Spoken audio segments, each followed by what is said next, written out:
je m'appelle Laila Del Monte et je communique avec les animaux. Et je suis auteure aussi de livres sur les animaux. Alors, je ne sais pas s'il y a vraiment des éléments déclencheurs. J'ai commencé quand j'étais petite, j'étais élevée à Formentera, dans une île, on est en Espagne. Et on était dans une ferme, il y avait beaucoup d'animaux. Et j'entendais, j'avais des phrases entières, j'avais des images, j'avais des sensations. Et pour moi, c'était normal. C'était complètement normal. Et après, quand j'ai commencé à aller à l'école, parce que en fait je suis américaine, mais on est venu en Europe quand j'avais 4 ans. Quand j'ai commencé à aller à l'école en France, je me suis dit, il faudrait peut-être que je sois un petit peu plus comme les autres. Enfin, je voulais m'intégrer, je ne voulais pas être différente, parce que déjà je ne parlais pas français. Alors, j'ai un peu mis de côté, j'ai caché plutôt les capacités.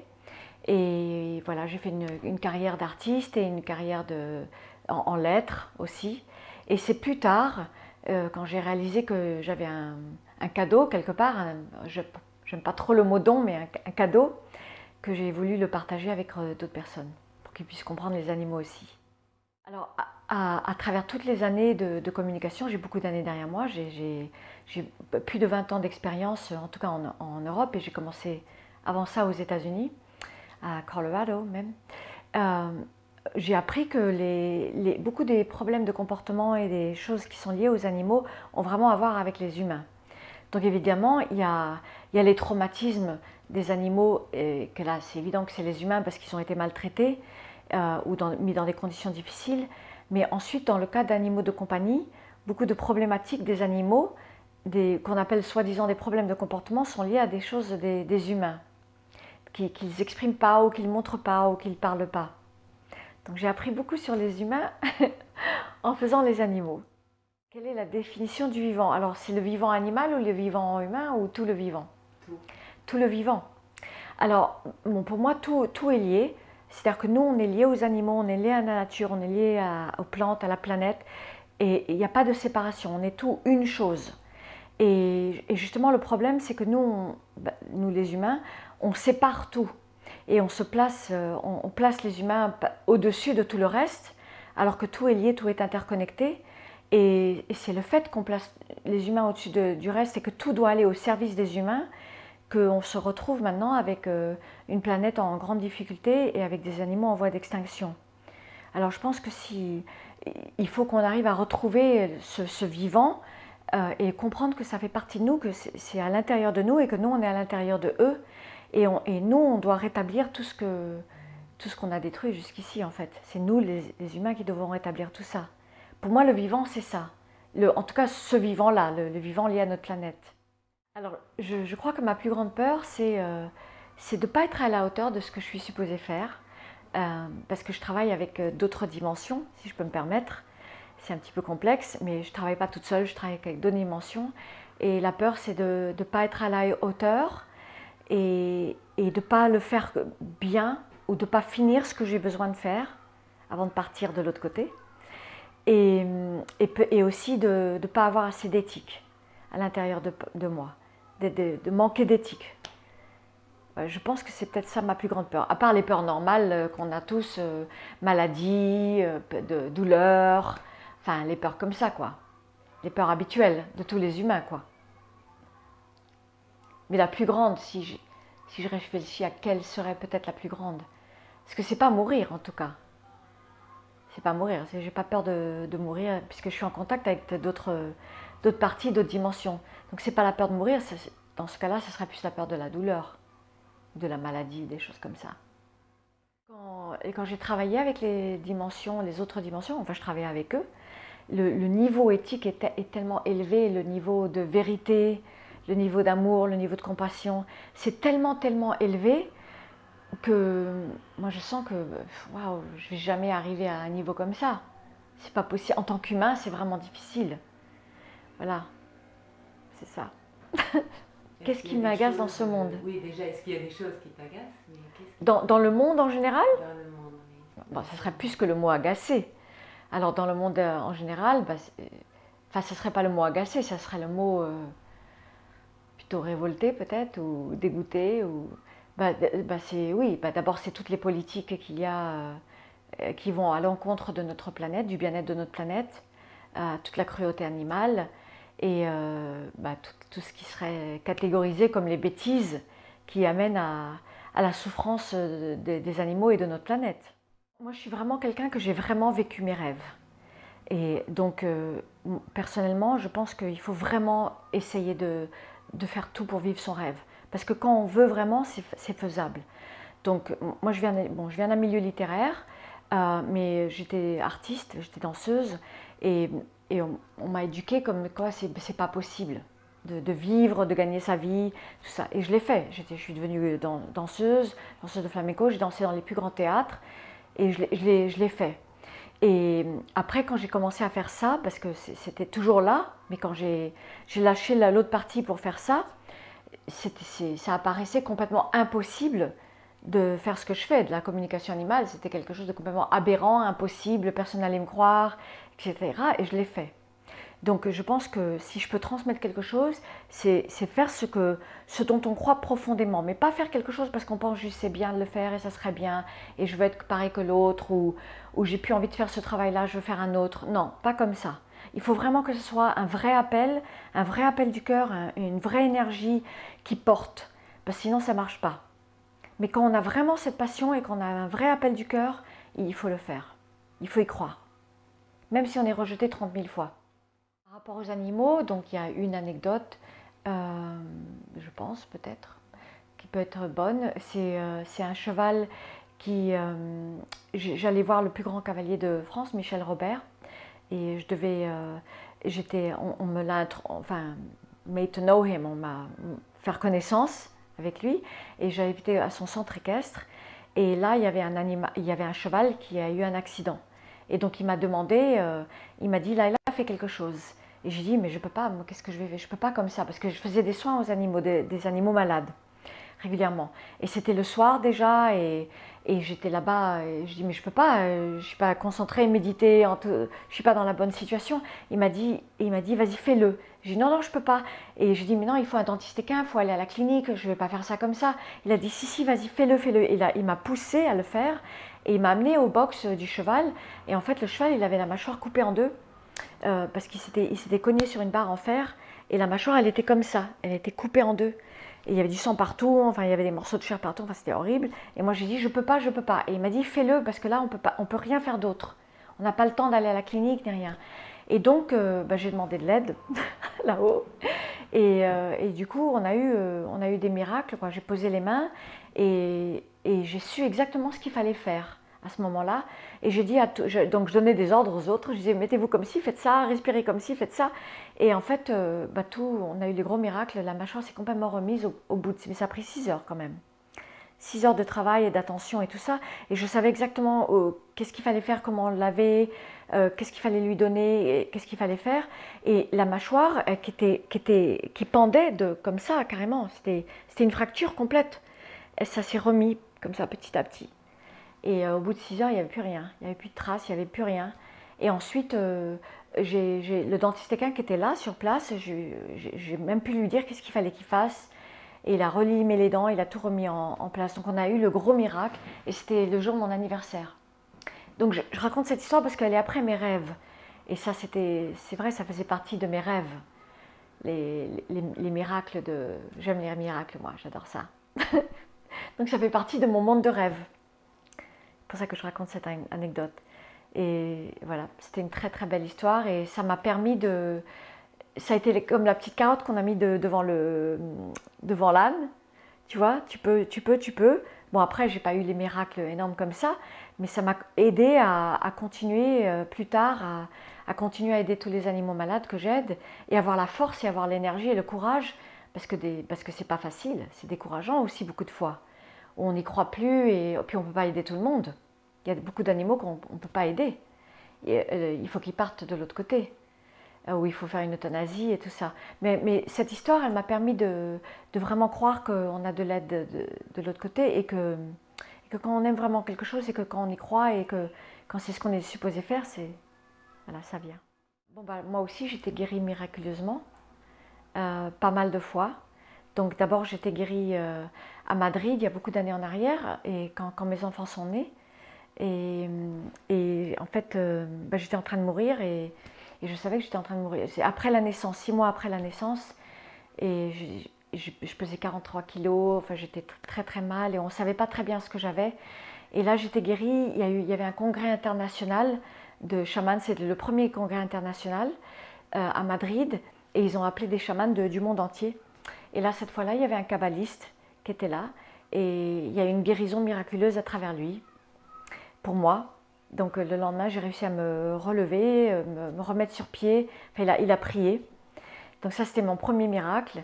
Et après j'ai eu un deuxième miracle au Mexique, où je ne pouvais pas danser, j'avais les genoux complètement détraqués, et c'est un peu comme, je ne sais pas si on peut dire des chamans, ou je ne sais pas exactement le mot qu'il faudrait utiliser, et j'ai eu des opérations, je le raconte dans mon premier livre, des opérations, si on peut dire des opérations psychiques ou spirituelles, je ne sais pas comment on peut dire non, mais voilà, j'ai réussi à redanser. Une semaine plus tard, j'avais mes chaussures de danse, et un mois plus tard, j'étais sur scène. Donc j'ai eu beaucoup de guérisons miraculeuses, et ça a transformé ma vie, et ça m'a permis de croire et d'avoir cette foi, et de croire de comprendre qu'il y a d'autres dimensions, et qu'on a de l'aide, et que pas du tout ce qu'on voit ici, c'est pas du tout ça nécessairement du tout la réalité. Il y a beaucoup, beaucoup, beaucoup d'autres choses. Donc ça, c'est au-delà du travail que je fais avec les animaux. C'est des expériences très, très fortes qui ont complètement transformé ma vie. Et avant, j'en parlais jamais. C'est-à-dire que ça fait 20 ans que je fais de la communication animale, qu'on m'interviewe, que je parle, que je fais des conférences, que je fais des films, que je fais ceci, que je fais cela. Et avant, je ne parlais jamais de ça. Mais maintenant, je ne sais pas, 20 ans plus tard, j'ai la sensation qu'il faut un peu parler plus de ces choses-là. On est dans une autre période. Je pense que c'est moins important de parler de moi et de ce que je fais. Et il y en a marre, quoi. Ça fait 20 ans que je fais ça. Donc il y en a marre de dire ah moi je communique avec les animaux. Je pense que maintenant il faut transmettre plus le message de notre planète, que notre planète a besoin de faire des changements. Enfin nous les humains dans cette planète, c'est pas la planète, c'est nous.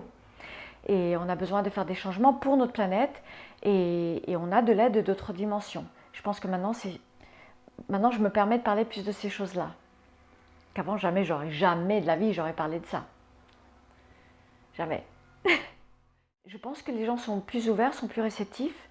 Sur les 20 ans que ça fait que je parle de la communication, il y a beaucoup plus d'ouverture. D'abord, les gens sont plus conscients que les animaux ont des pensées et des émotions. Les gens sont beaucoup plus conscients de tout en général, de la souffrance animale, de ce qui se passe pour notre planète, de notre lien avec la nature, de ce qui se passe au niveau politique. Les gens sont quand même beaucoup plus conscients, beaucoup, beaucoup plus. En Europe, aux États-Unis, partout. Il y a beaucoup plus de mouvements, en tout cas. Et oui, il y a plus d'ouverture spirituelle aussi. Avant, il y avait il y a toujours eu une ouverture spirituelle, mais elle était reléguée à certains. C'était pas accessible à tous. Et maintenant, avec l'Internet, avec les écritures de tellement de personnes, les expériences de tellement de personnes, il y a beaucoup plus d'éveil chez les gens, absolument. Est-ce qu'il y a des personnes que tu aimerais remercier pour ce que tu es aujourd'hui? Oui. Alors, il y a beaucoup, beaucoup de personnes oui, qui ont croisé mon chemin et ma vie, et qui ont fait la différence. Alors, en Europe, il y a une personne qui s'appelle Catherine Willeman, qui était la directrice de l'écurie des Trois Frontières. Et elle a été absolument extraordinaire. Elle a vraiment, vraiment changé ma vie. Elle m'a beaucoup aidée. C'est la première personne qui m'a aidée sur la France. Et c'est elle le premier instrument pour m'amener ici. Et parler, faire les conférences, et faire les stages et tout ça. Et il y a Sonia Matt, qui est maintenant la directrice de Peace for Horses, qui travaille avec les chevaux. Il y a Patricio Aliori, un grand homme de cheval. Enfin, il y a beaucoup d'êtres humains, quoi, à part mes amis, qui m'ont apporté l'amour et tout ça. Et évidemment, le soutien, l'amour et tout ça. Il y a mon père qui est décédé, qui est écrivain, très très important dans ma vie. Et évidemment ma mère aussi, qui est encore là, heureusement, thank God. Et mes enfants qui m'ont beaucoup soutenue.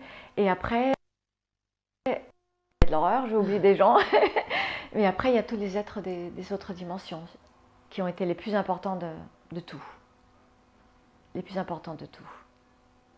Parce que ma vie, elle était comme ça, et elle s'est renversée comme ça. par les guérisons miraculeuses, par le soutien, par l'aide, par l'amour extraordinaire qu'ils m'ont apporté. Ça, c'est le plus grand apport. Mais les autres, c'est dans la dimension physique, il faut tout. Il faut un poco de todo. Il faut la dimension ici et les autres. Sinon, c'est pas complet.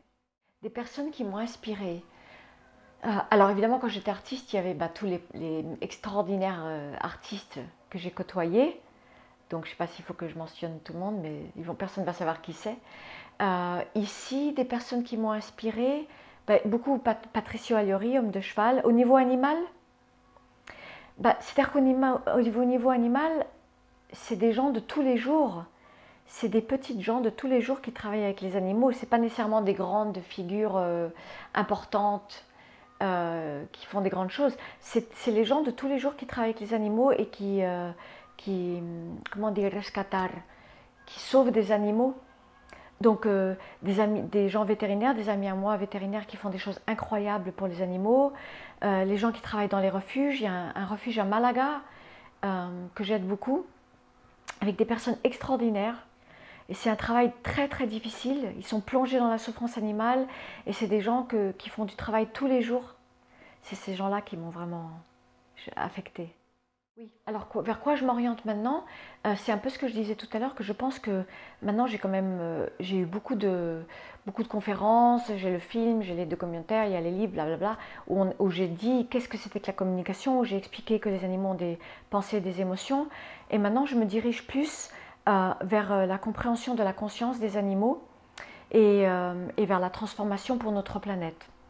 Et donc à un niveau peut-être, si on peut dire, peut-être plus spirituel, entre guillemets, où je me permets maintenant de parler de choses qu'avant je n'osais jamais dire et que je savais qu'il fallait que j'attende. Et du lien de notre planète avec d'autres planètes et d'autres dimensions. Il ne faut pas qu'on oublie ça. C'est très très présent. Et je sais que là, je dis quelque chose que peut-être les gens vont me jeter quand je vais dire ça, mais c'est du vrai. Et nous, on fait partie d'un tout. Et on ne peut pas se permettre de créer autant de désastres sur notre Terre et de souffrances. Il faut vraiment qu'on fasse des changements. Qu'on arrive à la conscience. Alors moi, je ne me suis jamais sentie seule parce que je suis toujours en contact avec d'autres dimensions. Mais c'est très possible de se sentir seul. Absolument. Mais plus on avance, moins on se sent seul. Parce que quand on avance, on commence à capter ou à toucher. Ça se touche le tout petit peu, un niveau d'amour qui est extraordinaire et là on se sent plus seul. Mais c'est vrai que beaucoup de gens se sentent seuls dans ça, ou ils se sentent pas compris.